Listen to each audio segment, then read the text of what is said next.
"Where is she?" Ayabo shouted, her eyes blazing. "Where is that old woman who walked here yesterday with her sack of cassava? Show her to me before I scatter this market." Traders froze, staring at her in confusion. Some had just begun arranging their tomatoes, others were untying goats from the posts. A few shook their heads silently, pretending not to hear. Iyabo marched from stall to stall, pointing accusing fingers. You were here yesterday. Did you not see her? Old, bent like a stick, pretending to be helpless. Where is she? Tell me." The woman she addressed shook her head quickly. "Iyabo, I saw nothing. I was not in the market yesterday."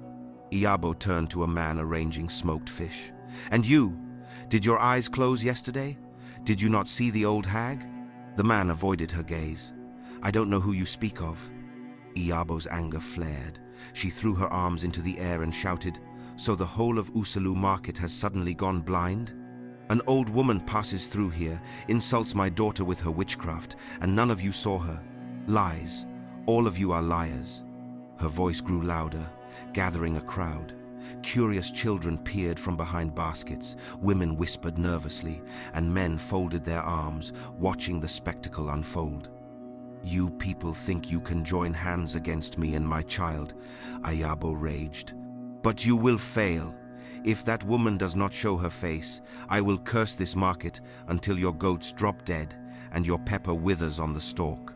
The traders gasped and began murmuring. Some begged her to calm down, others muttered that she had finally gone mad. But none admitted to seeing the old woman. It was as if the figure from yesterday had vanished into thin air.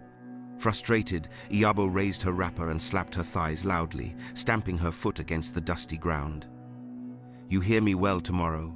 When my daughter's lips burst from this swelling, it will be on your heads. If that old witch does not show her face, may this market burn to the ground." The market in Usalu was a place of endless chatter, traders shouting out prices, women balancing baskets of vegetables on their heads, and children darting between stalls with roasted corn in one hand and palm kernels in the other. The air smelled of fried fish, dried pepper, and goat droppings. It was noisy, alive, and full of color. Yet whenever Yamade walked through, people tend to stare and gossip. At only 13 years old, Yamade was already infamous. She wasn't tall, nor particularly strong, but her tongue was sharper than any blade, and her confidence filled whatever space she entered. She was the kind of girl who would look a grown man in the eye and call him a fool if he dared to cross her path. The elders often shook their heads. "That child has no respect," they said. "A girl who cannot control her tongue will one day destroy herself." But Yamade never cared. To her, respect was weakness, and silence was a prison. If she had something to say, she would say it, no matter who stood before her. Her friends both admired and feared her. With Yamade on your side, you felt untouchable, because no insult thrown at you could match the sting of her words when she fought back. But if you ever quarreled with her, the entire market would know your secrets by evening. Many children had cried home after finding themselves on the wrong end of her tongue. Yet strangely, others still followed her, perhaps drawn to her boldness, or maybe afraid of what she might say if they didn't. One hot afternoon, Yamade was returning from the stream with a calabash of water balanced on her head. A boy named Ovi, eager to reach a roasted corn cellar, tried to push past her. Yamade quickly dropped her calabash, placed her hands on her hips, and blocked his way. "Are you blind?" she barked. "You're the one blocking the road," Ovi shot back, his voice trembling. Within seconds, a crowd formed. Traders leaned forward, eager for entertainment. Children whispered, waiting for Yamade's attack. She did not disappoint. "Look at your head like an empty calabash.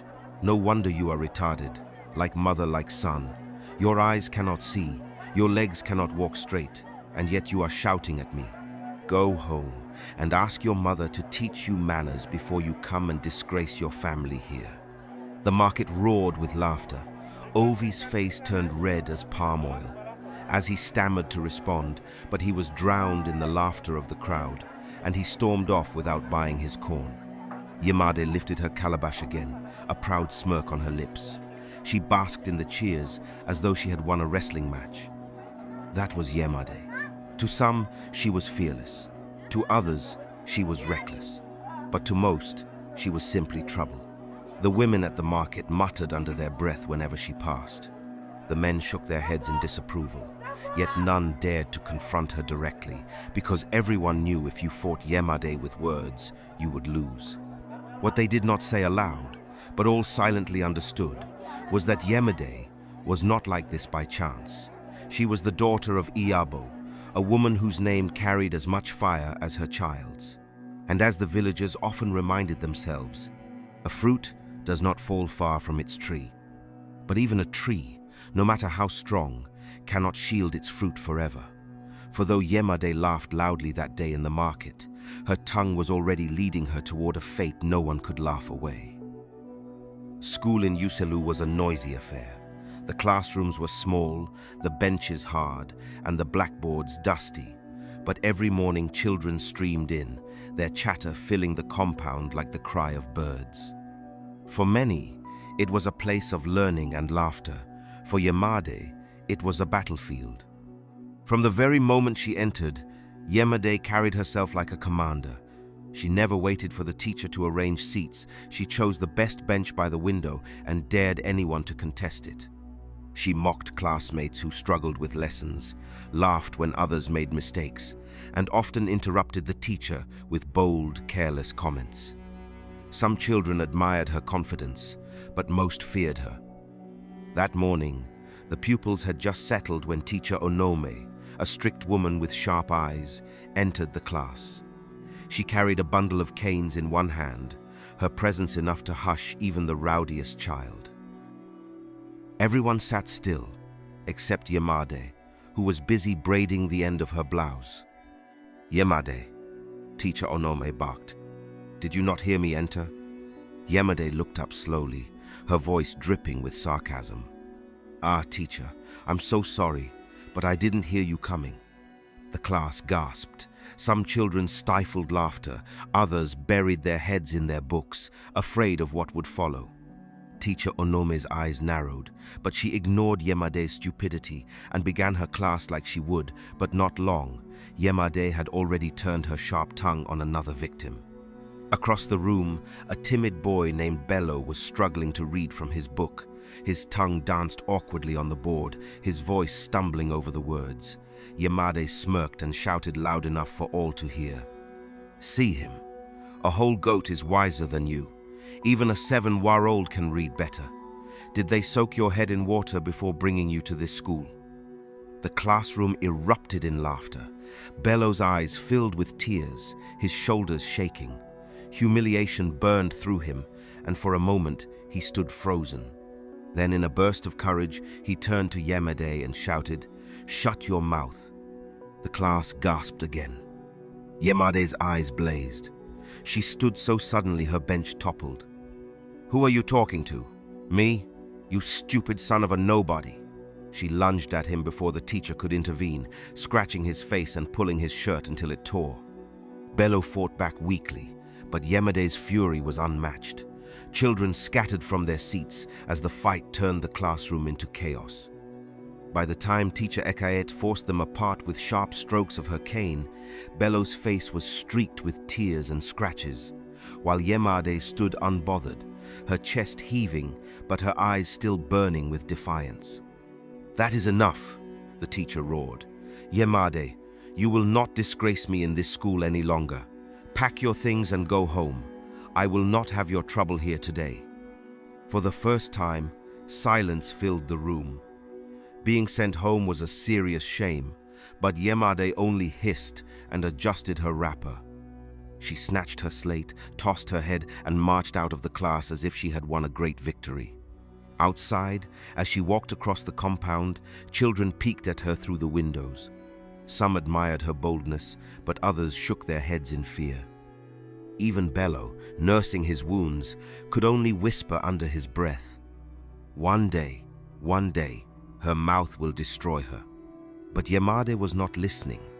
She was already planning how she would narrate the entire fight to her mother, Iyabo, who would surely laugh and cheer her bravery. For in their house, insults were not shameful, they were trophies. The sun was still high when Yamade stormed out of the school compound, her bare feet kicking up dust with every step. Other children still sat quietly in their classrooms, but she banished and proud marched home as though she were a warrior returning from battle. Her slate clattered against her side, and her torn wrapper hung loose, but Yamade did not care. In her mind, she had defeated Bello and silenced the whole class. That was enough. By the time she reached the narrow compound where she lived with her mother, she was already rehearsing the story. She wanted every detail to sound like a triumph. As she pushed open the wooden gate, the familiar smell of palm oil and firewood smoke drifted from the small kitchen hut. Iyabo was seated on a low stool, pounding pepper in a mortar. She looked up as her daughter entered, her eyes sharp but curious. "Yamade," she said, wiping sweat from her brow. "Why are you back from school so early? Did they close before time?" Yamade dropped her slate dramatically and sat on the ground. "Mama, you will not believe what happened today." Iyabo leaned forward, interest sparking in her eyes. Tell me, who offended you this time?" With a mischievous smile, Yamade began her tale. She described how teacher Ekaete walked in noiselessly, how she boldly told her that her footsteps were like a rat's, and how Bello embarrassed himself with his reading. She recounted the fight with fiery gestures, slapping the air as if Bello still stood before her. "And then, Mama," she said, her voice swelling with pride, "when I gave him a proper beating, the teacher became angry and told me to leave. She said I was a disgrace and sent me home. Can you imagine? She sent me home because Bello cannot fight." Iyabo threw back her head and laughed, her voice loud enough to startle the chickens scratching in the corner of the compound. She laughed until tears filled her eyes, then reached forward to cup her daughter's chin. "Ah, Yamade, Yamade," she said, still chuckling. "You are truly my blood. The spirit in you cannot be bent. That woman thinks she can silence you? Nonsense. Let her keep her school. It is better to fight than to sit quietly like a fool." Her words filled Yamade with pride. While other mothers would have scolded, Iyabo celebrated her defiance. She pulled her daughter closer and whispered, "Never let anyone look down on you. If they try, remind them who you are. Do you hear me?" "Yes, Mama," Yamade answered eagerly, her chest swelling. For a moment, they sat together in silence, mother and daughter united in their shared defiance against the world. The pounding of the pestle resumed, steady and rhythmic, like a drumbeat marking their bond. But outside their compound, whispers already carried. News of Yamade's fight was spreading among neighbors, mixing with older tales of Iyabo's sharp tongue. Some muttered that the child was worse than her mother, others said both of them were cursed. Yet inside their small home, laughter and pride drowned out every rumor. That evening, as they ate from the same bowl of yam and stew, Iyabo said with satisfaction, "Let them talk. When a tree grows strong, the wind always complains. One day they will know that Iyabo and her daughter are not to be trifled with." Yamade grinned, licking stew from her fingers. She believed her mother's words completely. What she did not know, what she could not yet imagine, was that a storm greater than any fight at school was already waiting for her, one that even her mother's laughter could not chase away. That night, Yamade could hardly sleep. Not from shame, she had none, but from excitement. She kept replaying the moment she slapped Bello across the face, the laughter of the other children, the teacher's furious cry. To her, it was victory. When dawn broke, she was already sitting on the low bench outside their hut, waiting for her mother to finish her morning chores. Iyabo finally emerged, tying her wrapper tight across her waist. She studied her daughter's eager face and shook her head with a grin. "Don't worry, Yamade," Iyabo said. "Today, I will go to that school by myself. I will speak to the principal and that Onome woman. They will know your mother is not one to be pushed around." Yamade's eyes lit up. "Yes, Mama. Let them try you. They don't know who you are." By mid-morning, the two of them were striding into the school compound. Children whispered and pointed. Some ducked into classrooms to watch from the windows. Everyone knew when Ayabo entered a place, trouble often followed. The principal's office was small and hot, with papers piled high on the wooden desk. Teacher Ekaet was already seated, looking stiff and disapproving. Beside her stood a woman with fiery eyes and arms folded tightly across her chest, Bello's mother. The moment Bello's mother saw Ayabo, her face hardened. She slammed her hand against the desk. "So you are the mother of that useless girl, eh? The one who scratched my son like a bush cat?" Iyabo's eyes narrowed. She adjusted her headscarf slowly before answering. "And so what if I am? Maybe if your son had any strength in his bones, my daughter wouldn't have taught him a lesson. What kind of boy cannot defend himself against a girl younger than him? Shame on you, woman." The room went tense. Teacher Ekaete gasped. The principal shifted uncomfortably. But Bello's mother was not one to back down. "Shame? You dare speak of shame? It is you who should be ashamed. Look at the child you are raising, disrespectful, wild, no manners. If you cannot train her, don't worry. We will train her for you." Iyabo's voice rose like thunder. "Train her? You? Tufiakwa, you that gave birth to a weakling who hides behind his mother's wrapper. Your son is a disgrace, and you are worse. May your tongue dry in your mouth for speaking against me. May the ground reject your insults." Bello's mother lunged forward, pointing a trembling finger. "You wicked woman. May fire burn that your mouth one day. I will not let you spoil this school." Within moments, the office was chaos. Iyabo and Bello's mother shouted curses louder than church bells, each insult heavier than the last. Their hands flailed in the air, chairs toppled, and the children watching from the windows squealed with delight. It took the principal and 2 security guards to separate them. The guards held Iyabo back as she continued raining abuses, while the principal struggled to calm Bello's mother. Teacher Ekaet simply sat frozen, clutching her cane like a weapon she dared not use. Finally, the principal shouted over the noise. "Enough. This is a school, not a market square. If you people want to fight, do it outside. But in my school, I will have peace." The women were dragged apart, breathing heavily, their faces still burning with rage. But even as she was pushed toward the door, Ayabo twisted in the guard's grip and spat her final words. "Tell your son to stay out of my daughter's way. Next time, he may not have a face left to cry with." Bello's mother screamed back, but the guards shut the office door before her words could be heard. Outside, Yamade was waiting.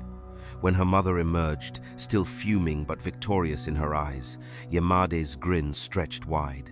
She didn't need to hear the details. She already knew her mother had fought for her, just as she always would. But inside the school, the principal shook his head gravely. "If we are not careful," he muttered to Teacher Ekaet, "this girl will bring ruin, not only to herself, but to all who stand near her." The morning after the chaos in the principal's office, Ayabo sat on her low stool outside their compound, peeling cassava with long, angry strokes of her knife.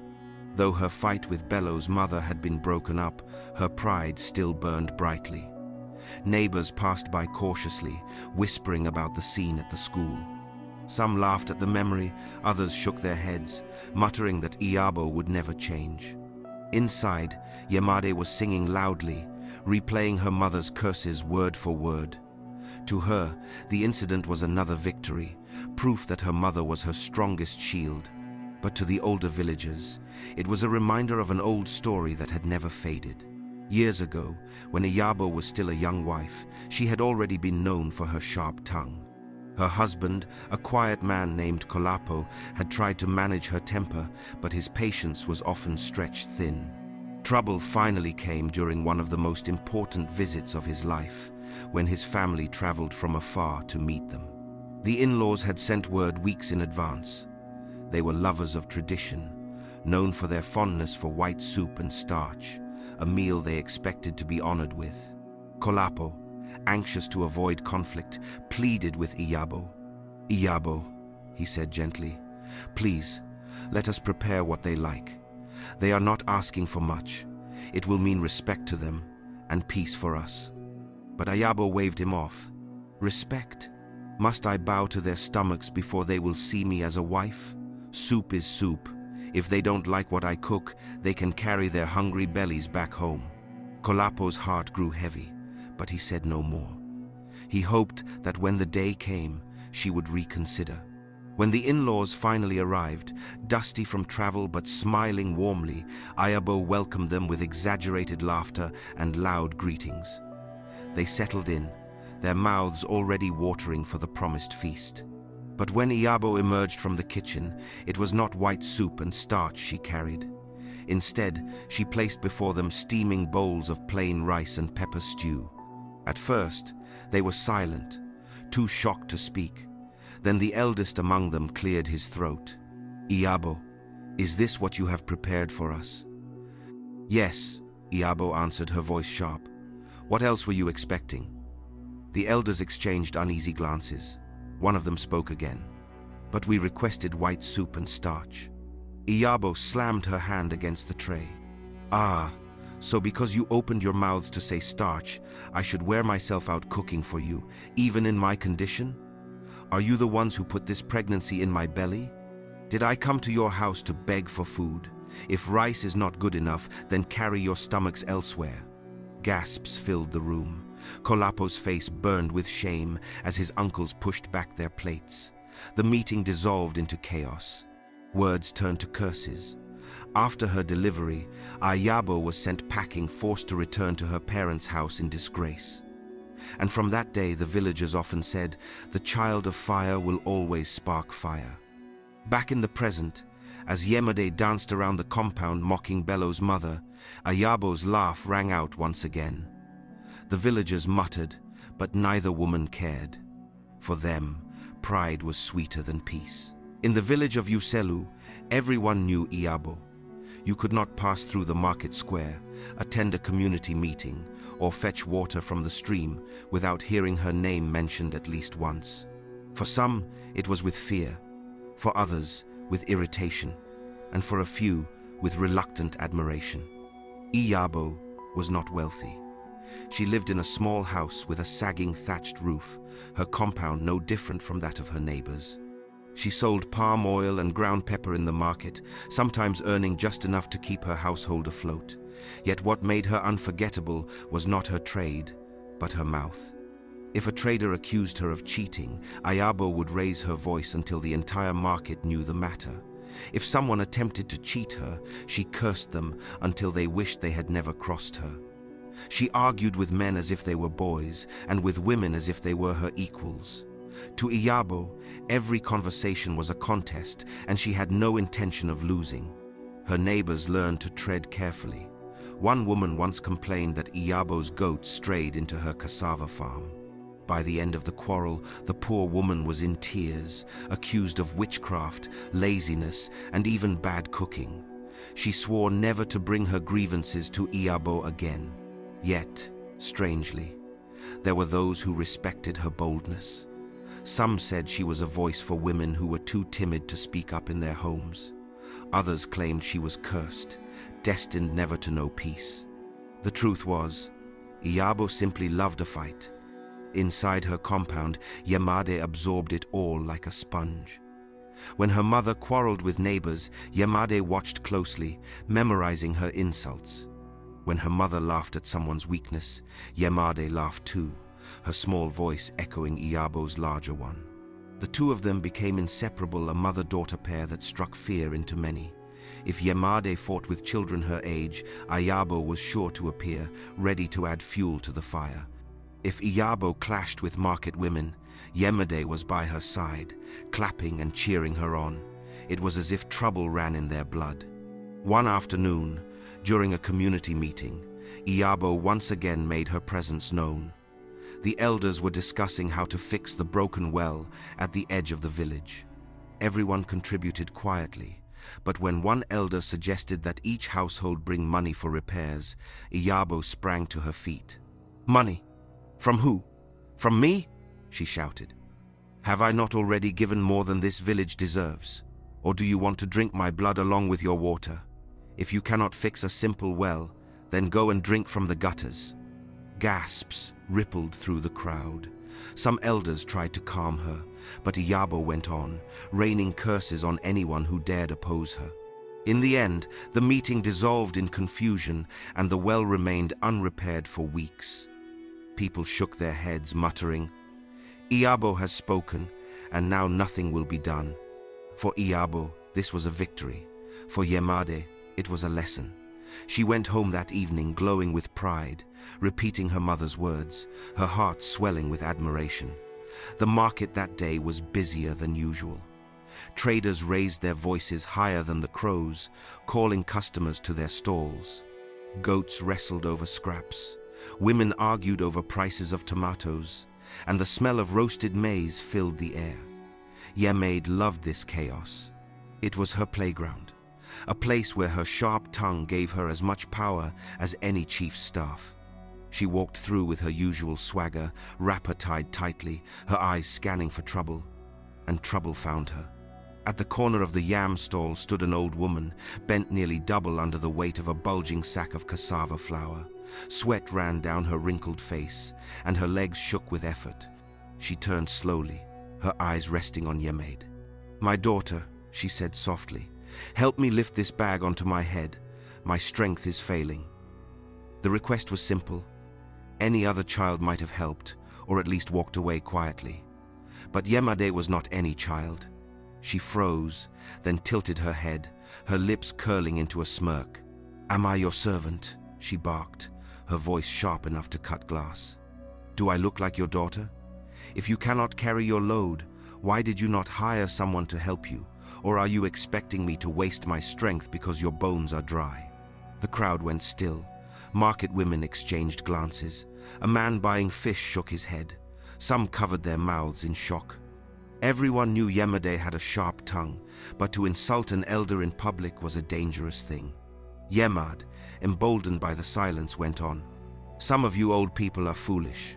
You think because your hair is white, you can order people around. If your legs are weak, stay in your house. Don't drag your shame into the market like a dying goat." Gasps rippled through the crowd. The old woman did not reply. She simply looked at Yamade with calm, unblinking eyes.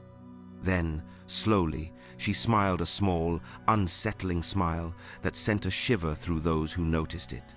A younger trader, horrified, rushed forward to help her. He hoisted the sack onto her head, and she thanked him with a nod.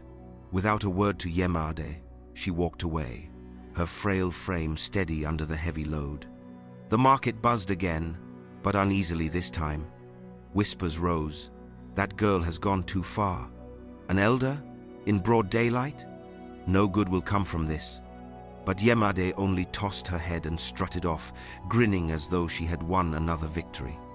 She could not see the way some women made the sign of protection as she passed, or the way men shook their heads and muttered prayers under their breath. That evening, Yamade rushed home to tell her mother about the encounter.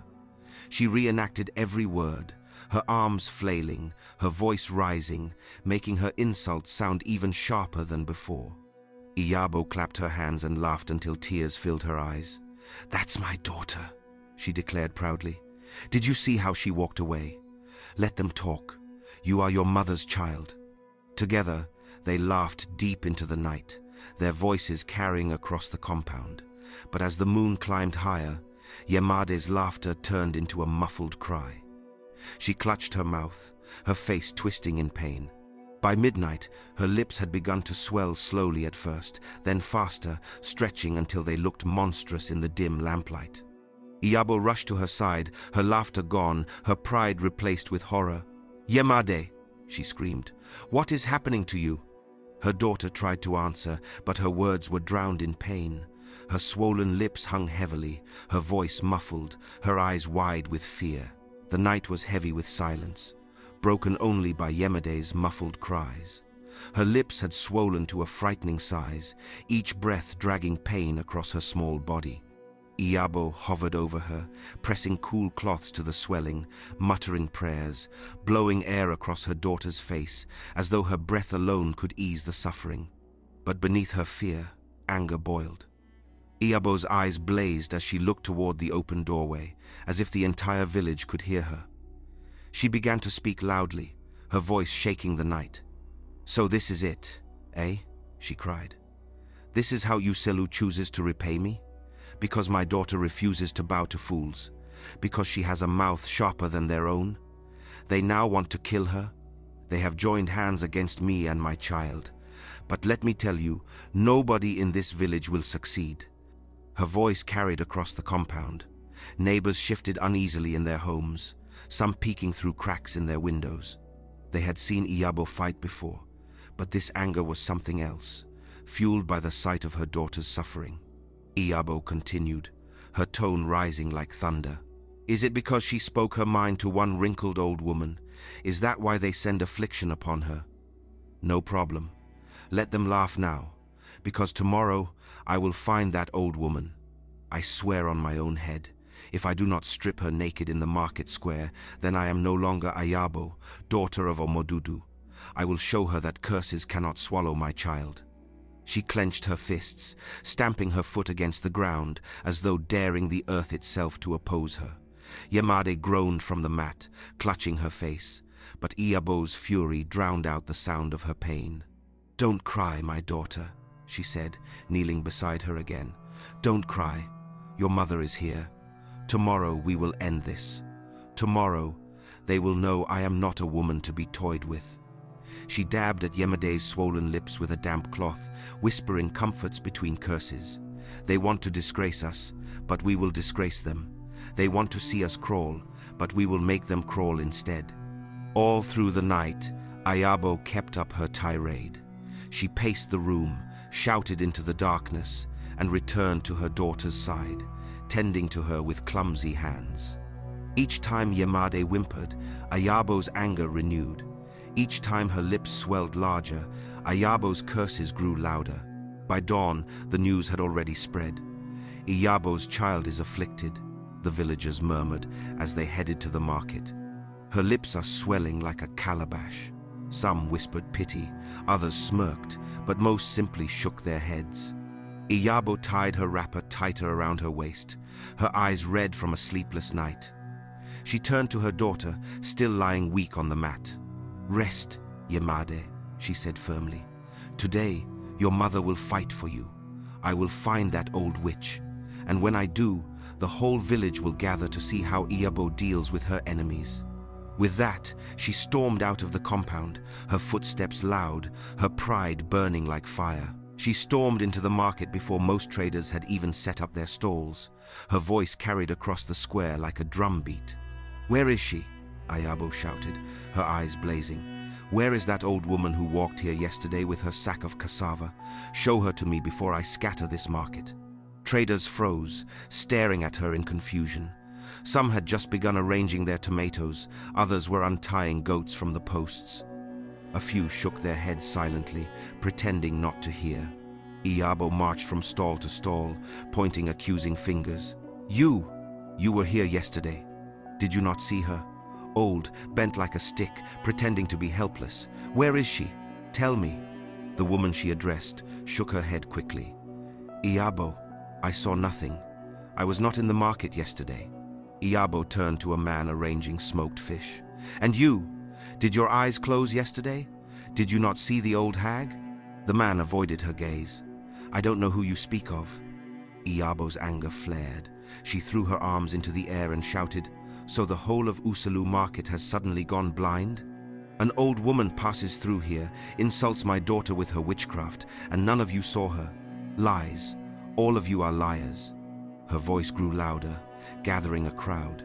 Curious children peered from behind baskets, women whispered nervously, and men folded their arms, watching the spectacle unfold. "You people think you can join hands against me and my child," Iyabo raged. "But you will fail. If that woman does not show her face, I will curse this market until your goats drop dead and your pepper withers on the stalk." The traders gasped and began murmuring. Some begged her to calm down, others muttered that she had finally gone mad. But none admitted to seeing the old woman. It was as if the figure from yesterday had vanished into thin air. Frustrated, Iyabo raised her wrapper and slapped her thighs loudly, stamping her foot against the dusty ground. "You hear me well tomorrow. When my daughter's lips burst from this swelling, it will be on your heads. If that old witch does not show her face, may this market burn to the ground." It took the intervention of the market head, an elderly man with a walking stick, to restore some order. He stepped forward, his voice calm but firm. "Iyabo," he said, "no one here has seen the woman you speak of. Perhaps she was not from this village. Perhaps she was never even human." The words sent a ripple through the crowd. People crossed themselves, whispered prayers, and shook their heads. But Ayabo's fury only deepened. She spat on the ground and turned away. "Human or spirit, I will find her," she vowed. "And when I do, she will beg me for mercy." With that, she stormed out of the market, her curses still hanging in the air like smoke after a fire. But behind her, the whispers grew. "This is not ordinary. That woman was not of this world. Iyabo and her daughter are walking into something greater than quarrels." And for the first time, fear followed Iyabo home.